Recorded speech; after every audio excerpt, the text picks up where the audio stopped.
जय हिंद साथियों, स्वागत है आपका आपके अपने YouTube channel UP Bihar exam crack पर। अब तक हमने जीएस के 39 प्रैक्टिस सेट कंप्लीट कर लिए। आज की क्लास में हम 40वां प्रैक्टिस सेट देखेंगे।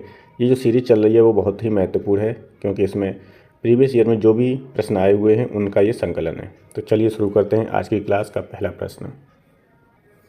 पहला प्रश्न है, निम्नलिखित में से कौन भारत के प्रथम मुख्य निर्वाचन आयुक्त हैं? तो प्रथम जो है मुख्य निर्वाचन आयुक्त वो हैं सुकुमार सेन। कौन है? सुकुमार सेन हैं। और फर्स्ट का आंसर हो जाएगा डी। क्या हो जाएगा? फर्स्ट का उत्तर डी हो जाएगा। ठीक। निर्वाचन आयोग जो है वो किस अनुच्छेद में इसका उल्लेख है? तो है वो 324। कौन सा अनुच्छेद है? 324। दूसरा प्रश्न है, प्रथम संशोधन के माध्यम से भारतीय संविधान में कौन सी अनुसूची जोड़ी गई थी? तो वो जोड़ी गई थी 9वीं अनुसूची। पहला संविधान संशोधन 1951 में हुआ था, 9वीं अनुसूची जोड़ी गई थी। ठीक। तो सेकंड का आंसर हो जाएगा ए। क्या हो जाएगा? सेकंड का आंसर ए हो जाएगा। तीसरा प्रश्न है, भारतीय संविधान का कौन सा अनुच्छेद अल्पसंख्यकों को शैक्षणिक संस्थानों की स्थापना और प्रशासन का अधिकार देता है? तो देखो, अनुच्छेद 40 क्या कहता है? ग्राम पंचायतों का गठन है। तो इसका उत्तर हो जाएगा अनुच्छेद 30। अनुच्छेद 30 अल्पसंख्यक एवं शैक्षणिक संस्थानों को स्थापना और प्रशासन का अधिकार देता है। तो उसके थर्ड का आंसर क्या हो जाएगा? थर्ड का आंसर हो जाएगा आपका सी।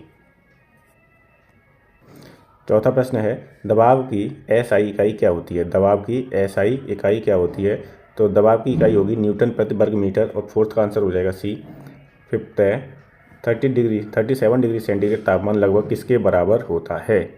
इसके बराबर होता है। तो इसका उत्तर हो गया 98.6 फ़ारेनहाइट के बराबर होता है। फिफ्थ का आंसर क्या हो जाएगा? डी हो जाएगा। फिफ्थ का आंसर क्या हो जाएगा? डी। सिक्स है, भूपर्पटी में सर्वाधिक प्रचुर मात्रा में पाई जाने वाली धातु कौन सी है? तो भूपर्पटी में पाई जाती सबसे अधिक एल्यूमिनियम। और आंसर हो जाएगा ई। सातवां प्रश्न है, मनुष्यों के पाचन तंत्र में उत्सर्जित अम्ल कौन सा होता है? तो वो होता है हाइड्रोक्लोरिक अम्ल HCl। ठीक। तो 7 का उत्तर क्या हो जाएगा? डी हो जाएगा। आठवां है, मानव शरीर की सबसे लंबी हड्डी कौन सी है? तो जो जांघ की हड्डी होती है वो मानव शरीर की सबसे बड़ी हड्डी होती है। जांघ की हड्डी जिसे हम फीमर बोलते हैं। क्या बोलते हैं? ठीक है, फीमर। और जो सबसे छोटी हड्डी होती है वो होती है स्टेपीज। वो कहाँ पाई जाती है? कान में। स्टेपीज पाई जाएगी कान में। इसमें कान में स्टेपीज सबसे छोटी हड्डी है, स्टेपीज। ठीक है। और फीमर सबसे बड़ी हड्डी है, कहाँ पाई जाती है? जांघ में। दोनों याद रखने हैं। 9वां प्रश्न है, निम्नलिखित में से किस त्यौहार को बसंत त्यौहार भी कहा जाता है? तो 9 का उत्तर हो जाएगा ए, होली। ठीक है, इसे क्या बोलते हैं? बसंत का त्यौहार। और 23 अगस्त को जो पुलिस की परीक्षा हुई थी उसमें एक प्रश्न आया था, प्रकाश का त्यौहार सेकंड शिफ्ट में। तो उसे प्रकाश का त्यौहार क्या है भाई? दीपावली है। प्रकाश का त्यौहार क्या है? दीपावली। और बसंत का त्यौहार किसे कहा जाता है? होली को। 10वां प्रश्न है, सिंधु सभ्यता में निर्यात किया जाता था। तो क्या निर्यात किया जाता था? सूती वस्त्र। 10 का आंसर हो जाएगा ए। 11वां है, करो या मरो का नारा किस आंदोलन से संबंधित है? तो ये आपका भारत छोड़ो आंदोलन से संबंधित है। और 11 का उत्तर हो जाएगा डी। भारत छोड़ो आंदोलन कब शुरू हुआ था? तो ये आपका 8-9 अगस्त 1942 को शुरू हुआ था। 12वां प्रश्न है, हमारे राष्ट्रीय गीत का अनुवाद किसने किया है? हमारे राष्ट्रीय गीत का अनुवाद किसने किया है? तो ये जो अनुवाद है वो किया है श्री अरविंदो ने। और 12 का करेक्ट आंसर हो जाएगा सी। क्या हो जाएगा? सी। 13वां प्रश्न है, भारत में निर्यात आयात बैंक की स्थापना कब हुई थी? तो इसकी स्थापना हुई है 1982 में। और 13 का उत्तर हो जाएगा बी। 13 का उत्तर क्या हो जाएगा? बी हो जाएगा। ठीक। और बैंक पूछ लिया जाता है, जैसे RBI है। क्या है? RBI। इसकी स्थापना कब हुई थी? 1935 में। इसका राष्ट्रीयकरण कब हुआ है? 1949 में। 14वां प्रश्न है, टर्फ रॉक। टर्फ रॉक है जो, वो किसका उदाहरण है? Turf rock. तो ये आपकी अग्निमय चट्टानों का उदाहरण है। ठीक है, अग्निमय चट्टानों का। और 14 का करेक्ट आंसर हो जाएगा बी। 15वां प्रश्न है, भारत में कौन सा केंद्र शासित प्रदेश 2 राज्यों की राजधानी है? तो वो है आपकी चंडीगढ़। चंडीगढ़ जो राजधानी है वो पंजाब और हरियाणा की राजधानी है। ठीक है। तो 15 का उत्तर क्या हो जाएगा? सी हो जाएगा। 16वां प्रश्न है, IWT सिंधु जल संधि के अंतर्गत पश्चिमी नदियों के रूप में कौन सी नदियाँ शामिल हैं? पश्चिमी नदियों के रूप में कौन सी नदियाँ शामिल हैं?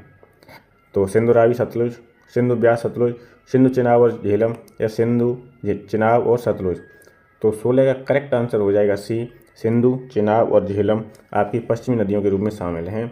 उत्तर हो जाएगा सी। अगला प्रश्न है, चंद्रशेखर आज़ाद कृषि एवं प्रौद्योगिकी विश्वविद्यालय उत्तर प्रदेश के निम्नलिखित में से किस जिले में स्थित है? वाराणसी, फतेहपुर, लखनऊ, कानपुर। तो ये आपका स्थित है कानपुर में, और 17 का आंसर हो जाएगा डी। क्या हो जाएगा? डी। 18वां प्रश्न है, भारतीय सेना की सेंट्रल कमांड का मुख्यालय कहाँ पर है? सेंट्रल कमांड का मुख्यालय कहाँ पर है? लखनऊ, जयपुर, पूना, चंडीगढ़। 18 का करेक्ट आंसर हो जाएगा ए। भारतीय सेना के सेंट्रल कमांड का मुख्यालय लखनऊ में है। आंसर हो ए। 19वां प्रश्न है, राज्य मानवाधिकार आयोग का अध्यक्ष कौन होता है? तो राज्य मानवाधिकार आयोग का अध्यक्ष होता है उच्च न्यायालय का सेवानिवृत्त मुख्य न्यायाधीश। ठीक है, तो 19 का करेक्ट आंसर हो जाएगा सी। क्या हो जाएगा? 19 का उत्तर सी हो जाएगा। ठीक, चलिए अगला प्रश्न देखते हैं। 20वां प्रश्न है, निम्नलिखित में से कौन सी जॉर्डन की राजधानी है? जॉर्डन की राजधानी पूछ रहा है, कौन सी है? तो जॉर्डन की राजधानी है अम्मान, और आंसर हो जाएगा आपका डी। क्या हो जाएगा? डी हो जाएगा। ठीक, एक प्रश्न वो इससे राजधानी से पूछा जा रहा है। ठीक है, इंपॉर्टेंट है राजधानी टॉपिक। 21वां प्रश्न है, अनसॉलिसिटेड ईमेल को क्या बोलते हैं? तो इन्हें बोलते हैं स्पैम, और 21 का करेक्ट आंसर हो जाएगा ए। क्या हो जाएगा? ए। अगला है 22वां प्रश्न, दुम पुख्त उत्तर प्रदेश में किसकी लोकप्रिय प्रक्रिया? दुम पुख्त, तो ये आपकी व्यंजन पकाने की विधि होती है, और 22 का करेक्ट आंसर हो जाएगा ए। क्या हो जाएगा? ए। अगला प्रश्न है, उर्दू शायरी में फिराक गोरखपुरी के नाम से कौन प्रसिद्ध हैं? तो वो है रघुपति शाह है। आंसर हो जाएगा 23 का सी। 24वां प्रश्न है, बांदा जनपद के पाठा क्षेत्र के मुख्य निवासी कौन है? मतलब कौन सी जनजाति है जो बांदा जनपद के पाठा क्षेत्र में निवास करती है? भील, कोल, खरिया या खरवार। तो 24 का करेक्ट आंसर हो जाएगा खरवार जनजाति। क्या हो जाएगा? डी, खरवार जनजाति। 25वां प्रश्न है, गुरु गोविंद सिंह स्पोर्ट्स कॉलेज कहाँ अवस्थित है? तो ये आपका लखनऊ में। आंसर हो जाएगा सी। 26वां प्रश्न है, यूपी विधानसभा के प्रथम अध्यक्ष कौन थे? तो वो थे पुरुषोत्तम दास टंडन, और आंसर हो जाएगा बी। ठीक है, अगला है, उत्तर प्रदेश में पुलिस रेंजों की संख्या कितनी है जिसमें प्रत्येक में 2-4 जिले शामिल हैं? तो पुलिस रेंज हैं 18, और 27 का करेक्ट आंसर हो जाएगा ए। क्या हो जाएगा? ए। अगला प्रश्न है, उत्तर प्रदेश में प्रारंभिक शिक्षा के लिए स्कूल चलो अभियान कब शुरू हुआ था? तो ये स्कूल चलो जो अभियान है ये शुरू हुआ था आपका 2000-2001 में। तो आंसर हो जाएगा बी। क्या हो जाएगा? बी, 2000 में शुरू हुआ था। ठीक, अगला प्रश्न है, महाकुंभ मेला प्राय कितने वर्ष पर आयोजित किया जाता है? तो जो अर्धकुंभ है वो 6 वर्ष पर लगता है, और महाकुंभ 12वें वर्ष पर लगता है। तो 29 का करेक्ट आंसर हो जाएगा क्या? बी। ठीक, उत्तर प्रदेश में अगर पूछा जाए कि महाकुंभ कहाँ लगता है, तो ये लगता है आपका प्रयागराज में। कहाँ लगता है? प्रयागराज में। अगला है, भारत में सूचना प्रौद्योगिकी अधिनियम का मसौदा तैयार किया गया तो किसके आधार पर किया गया था? तो इसका उत्तर हो जाएगा UNCITRAL, यूनिसिट्रल मॉडल कानून के आधार पर, और 30 का आंसर हो जाएगा आपका सी। क्या हो जाएगा? सी।